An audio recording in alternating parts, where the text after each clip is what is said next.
He spent half a lifetime at the side of the most famous female politician in the world. You've got to remember we've only got one life to live, and it isn't a rehearsal. And you might as well enjoy it, and I think that was the view I took. It was a life spent playing a role he never asked for. There are some occasions, like any other man, like any other job, even today. Got to go out and do this. Oh, Jesus, not again. He was a private man learning to live in the public eye.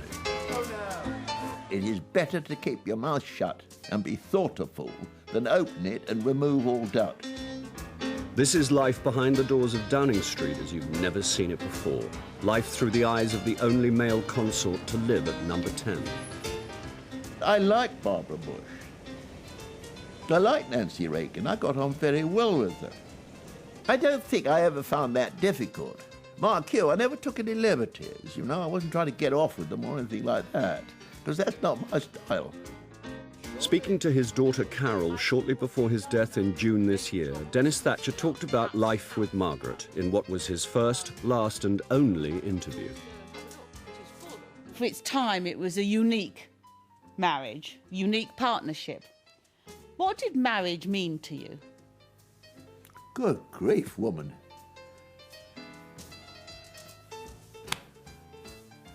It was 50 years of it, Dad. Yes, I know. You know, in cricket terms, you've bowled me a googly, haven't you?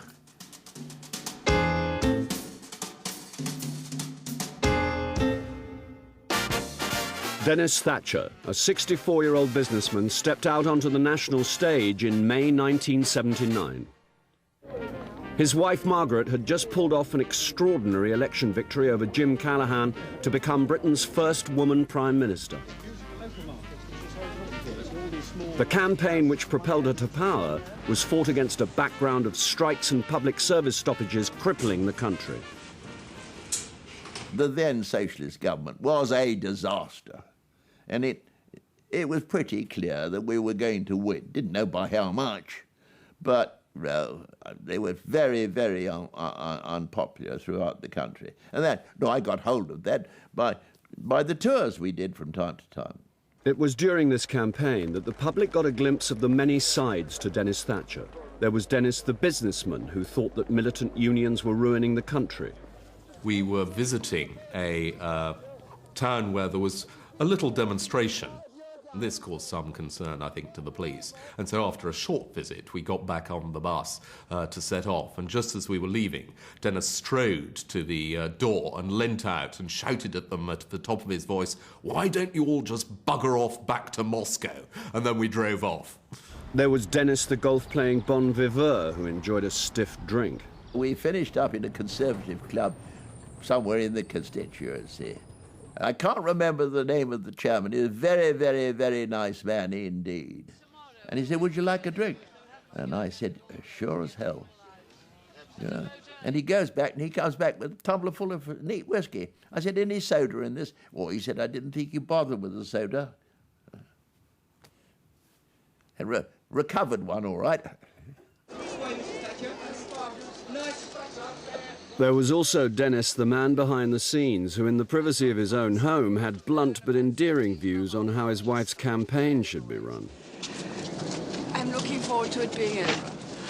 We brought this script round and Margaret read it and said, "This is dreadful, I suppose I'm going to have to do everything myself," and we completely rewrote it. Actually, we put it right back where it was in the first place, and she at this point decided that we should have a cup of cocoa because we'd been working so hard. Denis insisted that we had a glass of something or other. And he turned to us and he said, "I don't understand what you chaps go through. You come round with a bunch of words, boss says the words are all rubbish, rewrite the whole lot.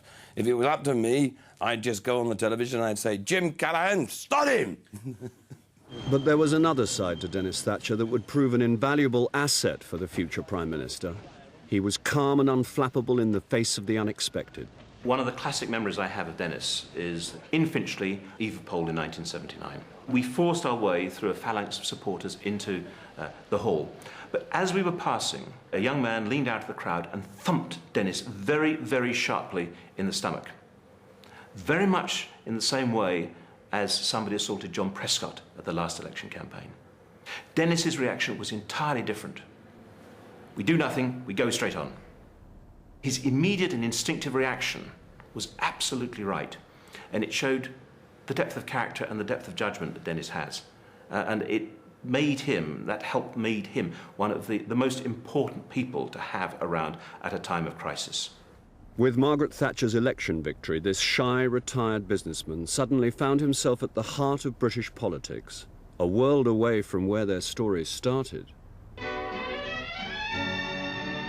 It was 1949. Denis Thatcher, a middle-class divorcee and former army officer, was 34.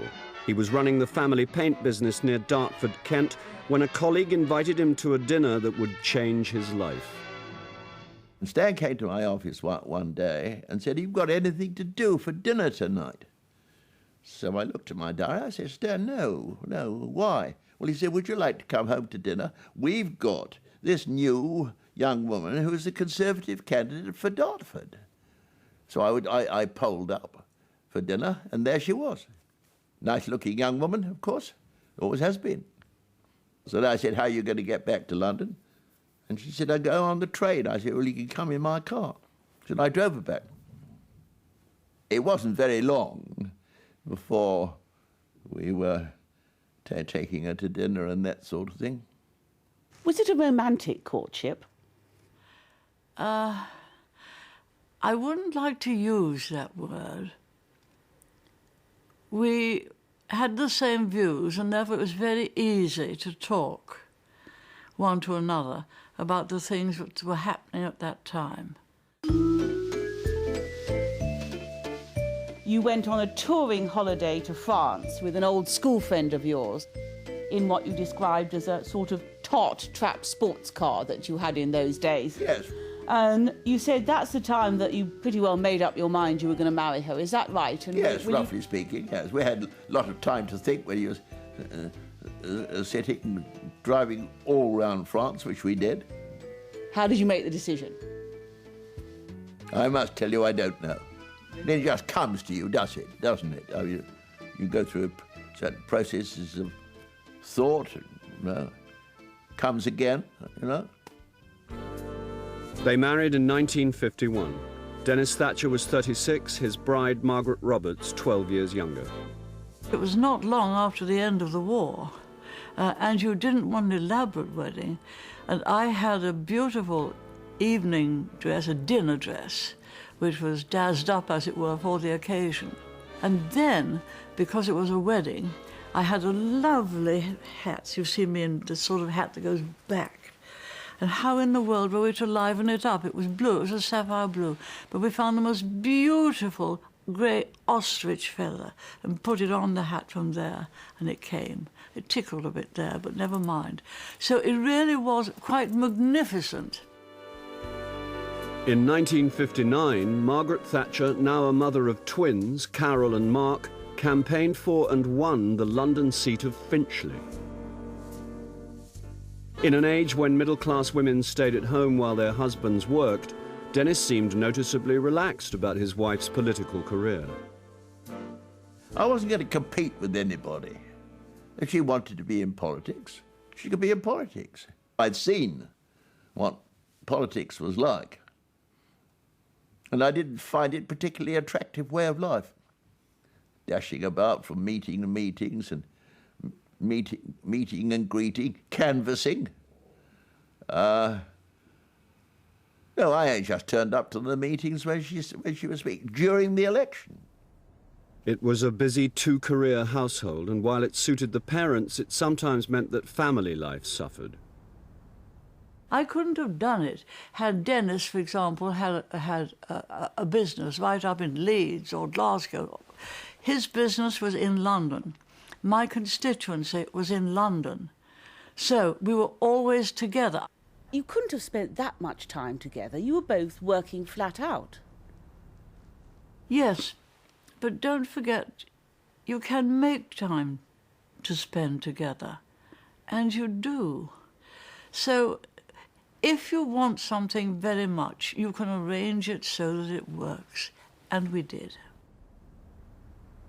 Saturday, which I suppose you might promo as a normal family day, my father would be off refereeing a rugby football match, which was his passion, and my mother, as a new MP, was up working in her constituency. So they were around, but I can't say there were a lot of cosy Thatcher family outings, picnics and so on, because if my mother spent her time doing that, she wouldn't have got up the greasy political pole. In 1974, after 2 election defeats, the Tory leadership was up for grabs. Margaret Thatcher, a rank outsider, threw her hat in the ring. Margaret said to him, "Dear, I've decided to run for leader." And he said, "Leader of what, dear?" And she said, "Leader of the Conservative Party." And he said, "Well, you know, you won't win. You absolutely won't win, but I'm behind you 100%. I never expected it would get very far because politics weren't very kind to women. But Denis said, if that's what you want, love, you go for it. I didn't know enough about it, to be absolutely honest. I was in a sort of no man's land at that time. I wasn't sure that what it all meant, to be absolutely honest. It took a little time for me to realise what they were up to, because I was not a particularly political body. I was far too busy earning a living. Against all the odds, she won the leadership battle. Just as Denis Thatcher's business career was winding down, his wife's political promotion thrust a whole new role upon him. Terribly proud, naturally, wouldn't you? It was all an eye-opener, that's for sure. In 1975, the new leader of the opposition and her husband went to the Conservative Party conference. It was his first major public appearance. In those days, the Blackpool Hall was a long way from the hotel. And I remember getting in the car and driving down the front of Blackpool. There was no traffic. There was nobody. Everybody was in the hall. And we went down, holding hands. And let that act of healing be the prelude to a lasting victory. Who was the more nervous? Well, I don't know. It certainly wasn't a moment that I was likely to forget in my lifetime. Then I realised, we were on our way. On their way to Downing Street, where a political establishment which had only known wives called Dorothy, Mary and Audrey would now have to deal with a Denis at number 10.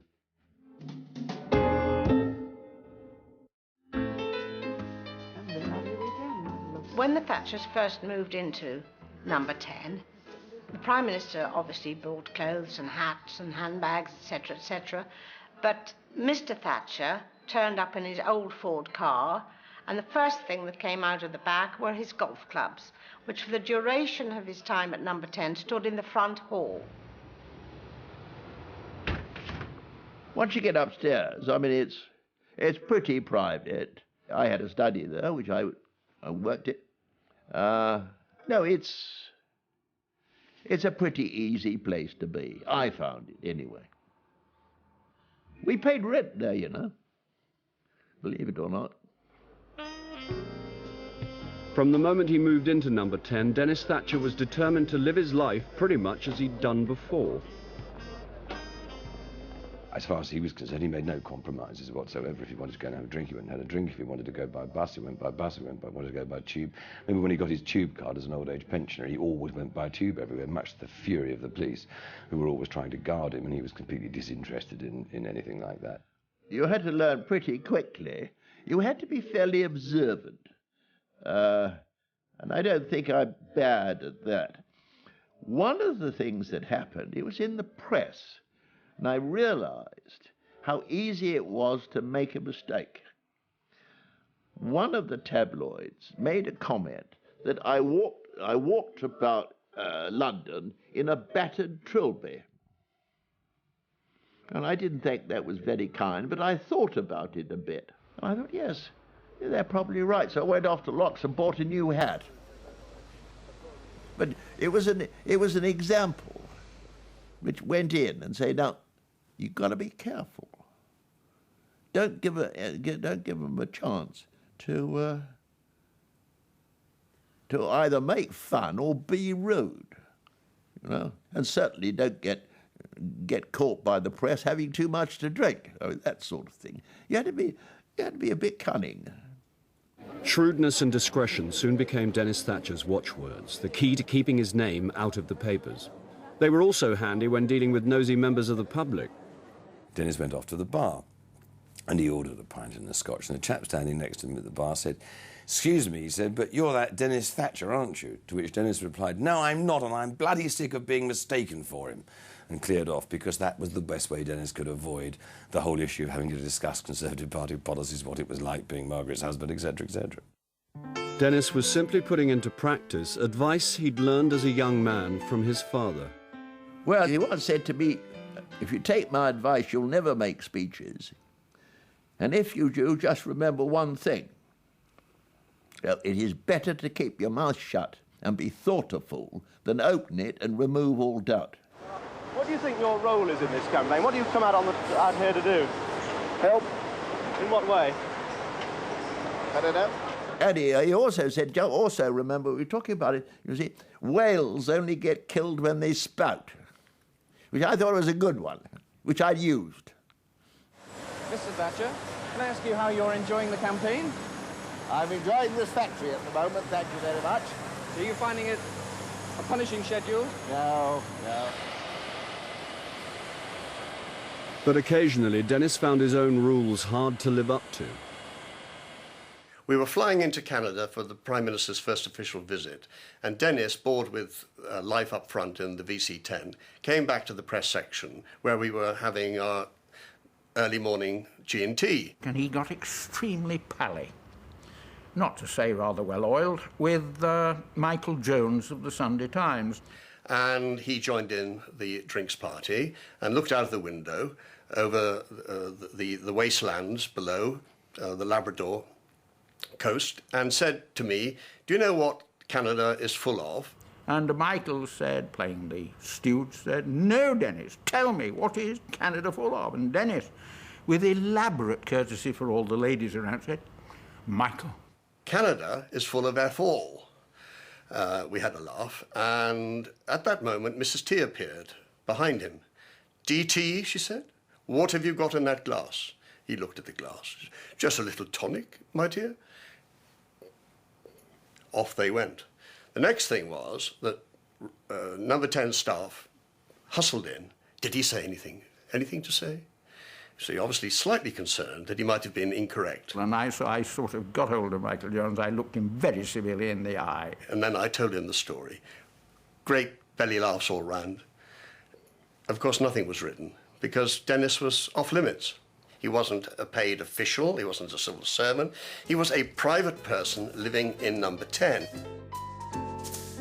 In fact, so little was written about Denis that one satirical magazine had to invent its own Denis. As soon as the Thatchers moved into Downing Street, Private Eye created a fictional correspondence between Denis and his golfing pal Bill. The Dear Bill letters portrayed Denis as golf-mad, gin-swigging and politically incorrect. They were similar, but I think Denis was a bit more of a buffoon than the real Denis. We did speculate when we saw them every Monday morning he got on the blower and dictated it. But I think they were such a work of genius that they summed up not merely his attitudes, endearing attitudes, which were anything but politically correct, but also the language. He used to refer to spirits as electric soup. I don't know what we got that from. And there were various other words like snifters and tinctures and all this kind of thing. An opener, a brightener, a lifter, a tincture, a large gin and tonic without the tonic, a snifter, a snort, a snorter, and a snorterina, which, as I say, more or less empties the bottle in one go. After a bit, Denis started to sort of play up a bit to our image of him. I remember Willie Rushton, who was a great friend of mine, meeting Denis at some charity function. And Denis introduced himself to Willie and he said, I'm Denis Thatcher. When I'm not drunk, I like to play a bit of golf. That was his introduction. So he was obviously playing the part of our Denis.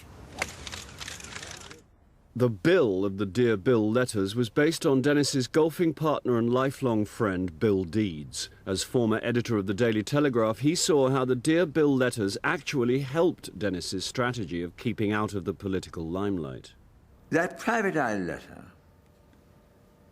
prevented my mischievous profession, even the anti-Tory bits of my mischievous profession, from ever trying to present Denis as an eminence grise behind popular or unpopular policies. The private eye letter made it almost incredible that he would have any constructive thoughts on anything at all, because the gin and the golf made it impossible to present him as a serious political figure.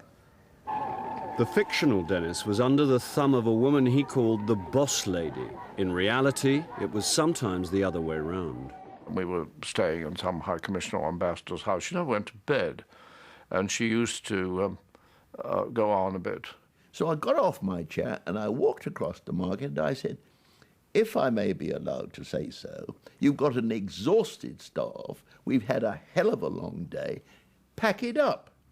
You know, a nice hint, you see, and like a flash, Carrington was on his feet, you see, and he said to me, thank God you're here. And very meekly, she used to go to bed and do what he said. So it had a great influence on her in many ways, not just that, but in many other ways. Margaret, pack it up. He said they all want to drink. Come on, Margaret, these chaps need some sleep. Thatcher, it is time for bed. Woman, bed. And up she gets, as meek as a lamb, and trots off. Did I do any good? I don't know. The boss lady wasn't pleased. On official overseas visits, Denis, who was better travelled than Margaret, showed his value as a helpful consort, particularly during one fraught tour of the Far East. In the searing heat, Margaret was scheduled to open a dam in Malaysia. You go into big construction sites. Well, it's dirty and it's muddy and sometimes extremely hot.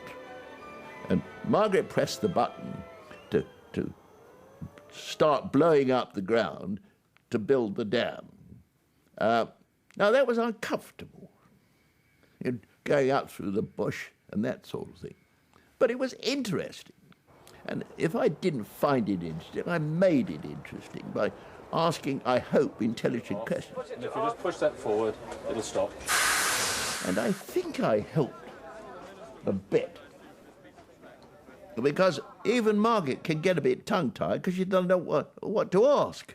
The tour moved on to Sri Lanka and Margaret had begun to feel unwell.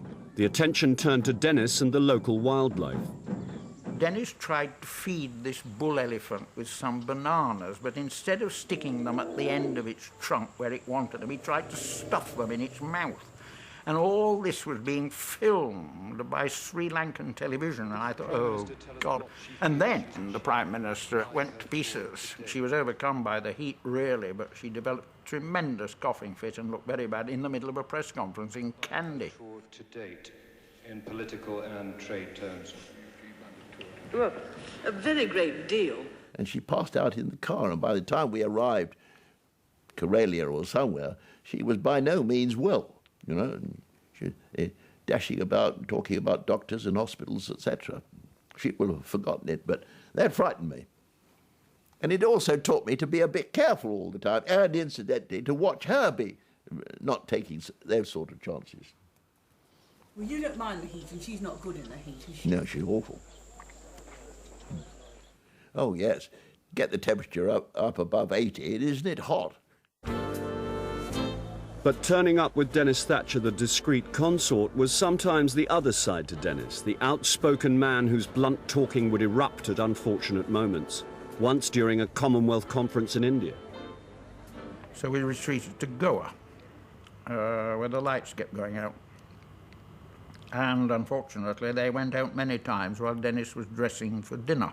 We're halfway through changing when all the proper lights, the electricity, went psst, and no lights, she wrote. He charged Desbillet onto the veranda of his bungalow, which was situated next to Mrs. Gandy. And I did say to Bernard, possibly in too loud a voice, "This bloody place is high on the buggeration factor." He said, "Christ, I hope nobody's heard that." Eternal vigilance is how Denis described the essence of his role. He'd proved himself as a dutiful consort, but how would he be in the thick of a crisis?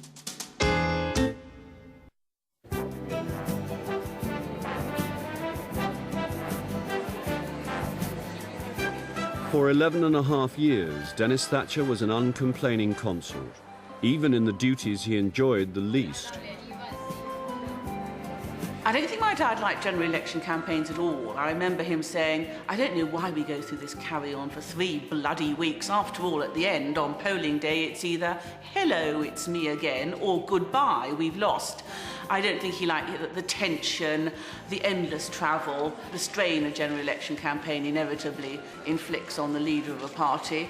But in the interest of doing what he could as consort, he went along with it. Oh, it's very important to have the right consort, particularly when we've got a first woman Prime Minister, and therefore the first consort of a woman as Prime Minister. But DT was superb on every occasion. I never expected to get into the cabinet, let alone become Prime Minister. I never expected. I just worked hard at whatever came. And of course, Denis was marvellous. Well, I mean, you're doing your best for your lady wife all the time. I never commented at all on what she said in her speeches. I merely said that was a jolly good speech, and most of the time it was. If I didn't think it was all that good, which was very seldom, I might tell you, I didn't say so. I mean, it doesn't add to me, when you're under that sort of strain, it doesn't add to the ease of the job. You're not helping. I can remember Denis at party conferences and party conference speeches, because obviously the build-up to the speeches had been tremendous. Margaret put tremendous efforts into them. And they were normally completed at about 4 o'clock in the morning that they were due to be delivered. And Denis was there while all this was going on. He would pace up and down, smoke many more cigarettes, probably have a gin and mix rather quickly when he was concerned about things, and it was rather sweet. He would show concern for it, and he would show massive relief. He was really almost as keyed up as she was when it came to the speech. He would shed the odd tear about halfway through, but he was totally living that speech. By the operation of the socialist state. And Denis was just as encouraging behind the scenes. He was always quick to admire her, and he always gave her a peck every morning and made a little fuss before the day started. He would hold her hand, he would touch her knee, he would touch her shoulder, he would make those physical gestures that were necessary at the time when if she was beset by something. There's no doubt he was a great confidant as well as husband, and so he shared those crises with her. I have no doubt at all about that. In 1982, with her popularity at an all-time low, Margaret Thatcher faced one of her biggest tests. Argentine troops invaded the Falkland Islands. When I arrived back into Downing Street, I won't say it was panic stations, but everybody was running around, and I wasn't absolutely too sure where the Falklands was. And I didn't want to make a bloody fool of myself and say where, But I soon discovered nor did anybody else. He didn't leave number 10 for those 3 months. He stayed there, he was supportive, he was at the top of the stairs when she arrived to welcome her back, and he was there morning, noon and night for her. You can imagine that Denis had a pretty fair idea of what was going on and would be able to read the game a bit and would be able to offer reassurance, I think. And reassurance is frequently what you require in these circumstances. Was that helpful? It was always helpful. It was a combination of his experience. Don't forget, he had been in wartime, so he knew all the difficulties of war. He was a managing director of a business, and then he was a very human being. It all fell right.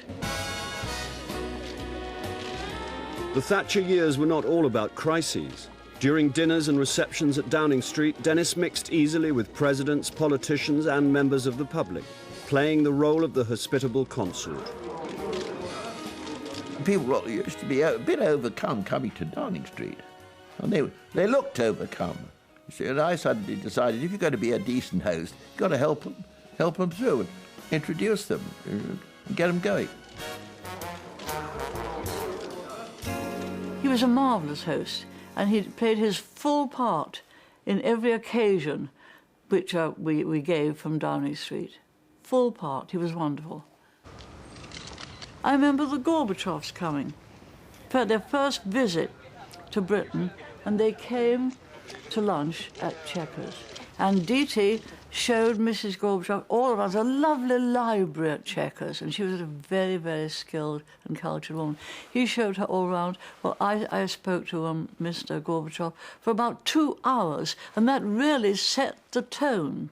I like Raisa, as a matter of fact. I met her on 2 or 3 occasions. Margaret, she's a bit fraudulent. She pretended not to speak any known language. She wasn't bad at French. I like Barbara Bush. I like Nancy Reagan. I got on very well with her. I don't think I ever found that difficult. Mark Hugh, I never took any liberties, you know. I wasn't trying to get off with them or anything like that, because that's not my style. You didn't have to worry about Denis, did you, at those occasions? Good heavens, no. I had to worry about whether I would live up to his standards. I'm quite a cricket fan, yes. But being 2 steps behind didn't mean that he was always in the background. Sometimes he offered advice on real issues of political presentation. But comparatively rarely. At the height of the IRA bombing campaign, Denis, the former army officer, suggested a morale-boosting trip to Northern Ireland. The army were having enormous problems, losing men. And that is why I have an unforgettable hatred of the IRA. I don't know, it was a throwaway line, I suppose, but Margaret took it up. I said, no, we've never been to Northern Ireland. I believe if we went at Christmas time and visited the soldiers, it would be very good PR and good for the soldiers. What a good idea. So we went, and we did it twice at Christmas time. The 3rd time they said, not on your Nelly.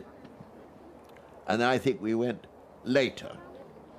Went in the new year, because if you go every Christmas, the buggers will be waiting for you. In 1984, the IRA were waiting. That year, the Conservative Party conference was held in Brighton.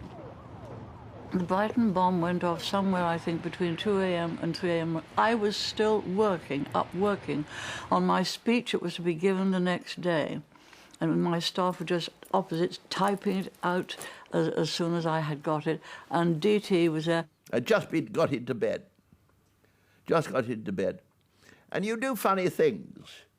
You know, Bob Kingston came in, fully dressed, etc. You've got to get out of here, sir. I remember pyjamas. I said, I'm not going out like this. Well, you'll have to be quick. I said, I'll be as quick as I can. I had to get up and dash along the corridor to see what had happened. The police then came and said, stay where you are, because some of the ceilings were falling down. It's a time we will never, never forget. We all went back to Chequers afterwards, and then I think that night and the next day and Sunday, it sank in. They went to church on the Sunday, and she came back from church very shocked and said this was a day I was not meant to see. Did it in any way have a lasting effect on your philosophy of life? No. I have to say, to be absolutely honest, no. I think I thought to myself, thank you, God, but that was it. Now, I've been bombed before. Denis Thatcher had spent his years in Downing Street as a model of discretion. But he did have strong beliefs, beliefs that were often old-fashioned, sometimes politically incorrect, and occasionally bordering on the offensive. I think that he believed in Britain, probably the Empire, responsibility, duty certainly, honesty, and walk your shoes straight, and look after yourself and your family. And I think that's a fairly, I would guess that they were fairly simple beliefs, but they were beliefs of his generation. He only had two subjects which got him excitable.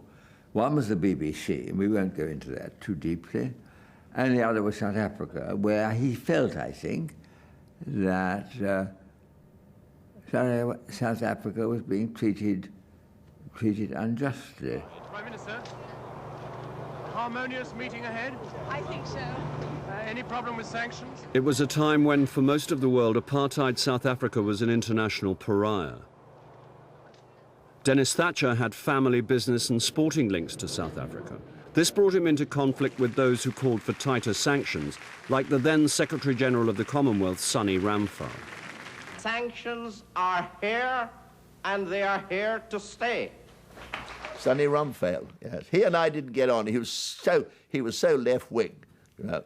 And he organised the Commonwealth, the things, anti-South Africa all the time, and all the opening speeches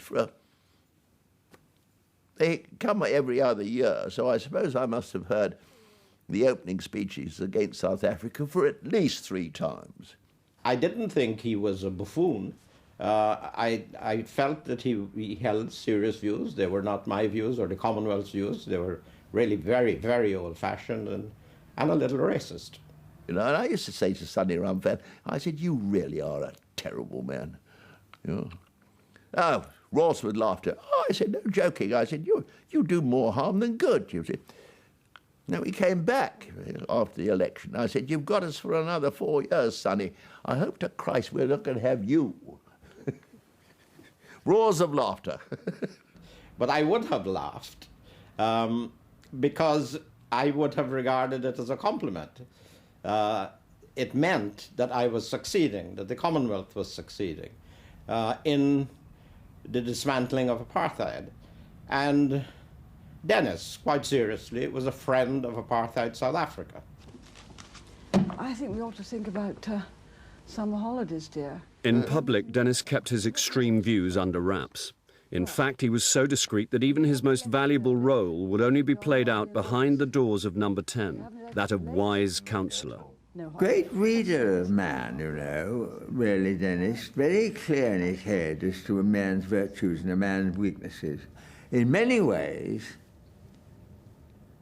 Denis understood some of her ministers, I think, better than she did. Well, naturally, a male very often understands the weaknesses in a fellow male better than a woman. That was where one of his values came in. He could interpret to Margaret the character, both good and bad, of certain of her associates in a manner that must have been very helpful.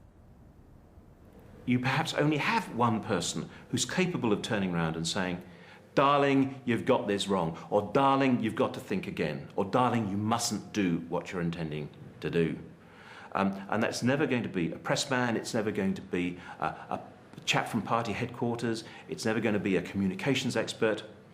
It can, at the end of the day, only be somebody who is desperately close to you, as close to you as Denis was to Margaret. That's the role that he played, and I think that he played it time and time again, right from the days of opposition, right up to the end. Thank you very much. Goodbye. But there was one time when Margaret Thatcher didn't heed his wise advice, and the outcome was tears and bitterness. In 1985, Margaret Thatcher celebrated 10 years as Conservative leader. I couldn't have done it without Denis. I mean, he was been my sort of greatest fan. He said, look, I think you should go ahead with this. Are you celebrating Right- Mr. right Thatcher from today? the- right I'm not from sure the- about that.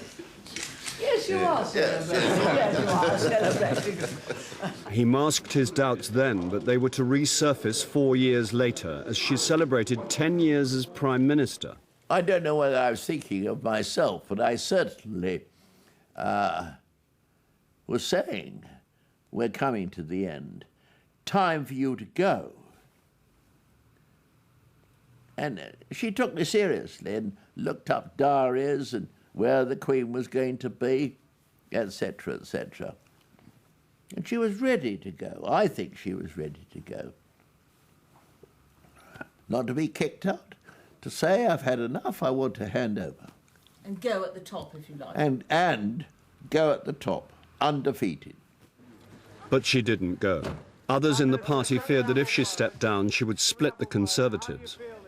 But over the next 12 months, cracks did appear. Downing Street was engulfed by crises and cabinet resignations. One of her former ministers, Michael Heseltine, challenged her for the leadership, forcing Tory MPs to vote on whether they still wanted her to head the party. If you're in politics, you expect to be knifed in the back. What I will never forgive is that I was away in Paris and there was a vote on whether I should continue to be leader. And this was after nearly 11 years when I had taken Britain from the slough of despond to the heights. It was the most difficult evening of my life. I shall never forget, and I shall never forgive. She won that ballot of Tory MPs, but not by enough to stop a potentially disastrous second vote. You, I think, were in the sitting room in the flat in number 10 when you heard the result of that ballot. What were your ominous feelings on That him? we were going to lose. And I said to Morrison, don't do this again, get out. Did you say that to her? No, of course I didn't. Why not?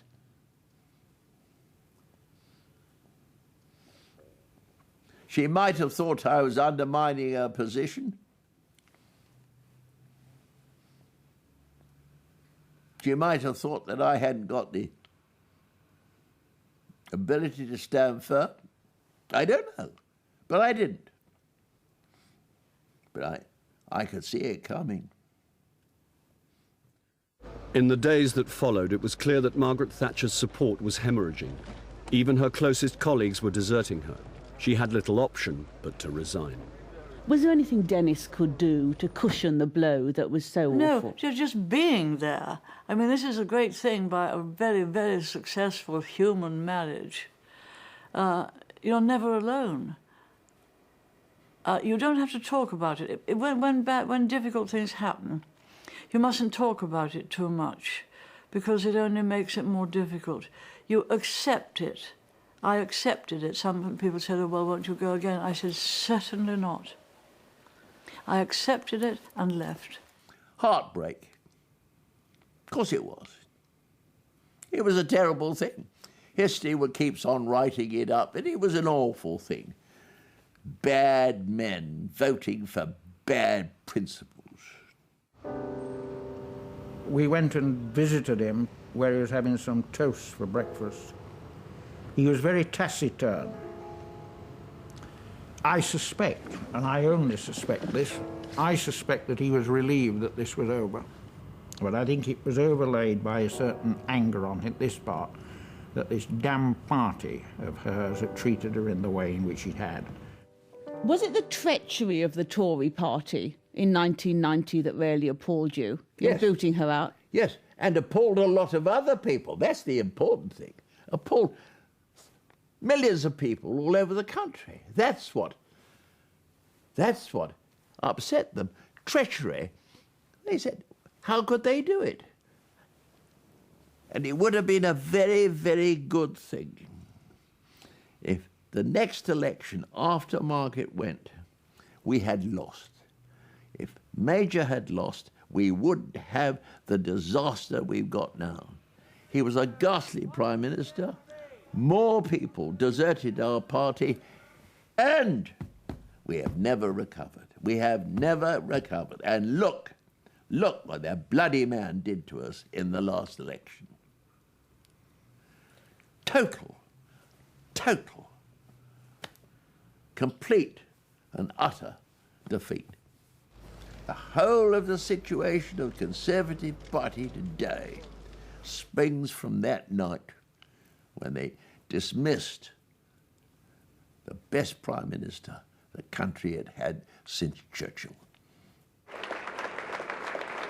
Almost all Prime Ministers, and even the great Prime Ministers, are brought down. They never walk out in their own time, in their own fashion. Same applied to Margaret. She set all sorts of records, rewrote the history books, yet she too had to be kicked and hacked out of Downing Street in the way that almost all Prime Ministers over the last 100 years have been. So it's only a matter of time as to when that moment comes. And I think that without Denis, that moment would probably have come sooner rather than later.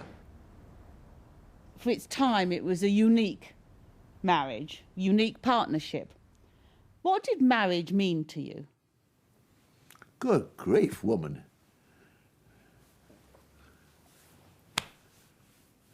It was 50 years of it, Dad. Yes, I know.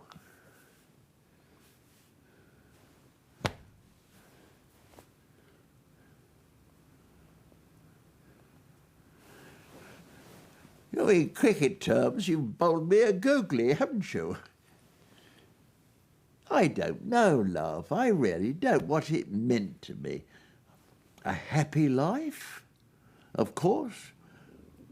Companionship, of course.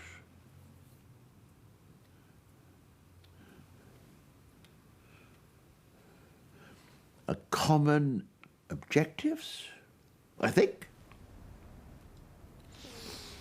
And you know, we've got 2 children. Well, they haven't been bad, bless their golden hearts. They've been a damn nuisance from time to time, but by and large, we're very proud of our children, who have done very well. Margaret frequently said, I couldn't have done it without Denis. Was that important to you, to hear that from her? Well, no man in his right mind eschews praise, does he? Denis Thatcher died in June at the age of 88. For over 50 years, he did a difficult job well, successfully negotiating the highs and lows of public life at the side of the most famous woman in politics. If I can only put it this way, it was 52 years of marriage. We did have similar views. We could always talk to one another. And we had a family. Now, I can't think of any single phrase.